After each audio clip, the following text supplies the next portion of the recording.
The VPP MLA from Maurinkneng, Havingstone, Kharpran, along with officials of the PWD roads and members of the village Dorbar, inspected 2 road projects today. The first road connects Umparnai to Jinta, while the second links Jinta to Happy Valley, up to the Umkhen Bridge. The inspection is part of preparations for the Ladumkra Presbytery Church gathering to be hosted by the Jinta Presbyterian Church next year. MLA Kharpran urged PWD officials to expedite the completion of the projects.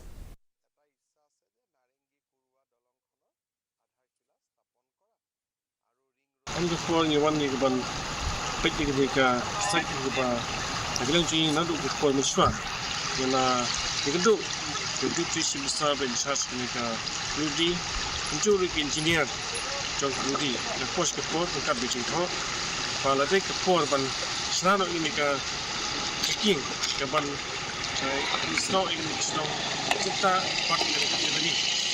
bagi kini ngala kan ru sistem ako na ka administration but nakilian jong untuk misal ban charge pediru ila kular ban neno ini aron kam nang tao ban tang no ini kam rang ban longga jing mentoy jik pai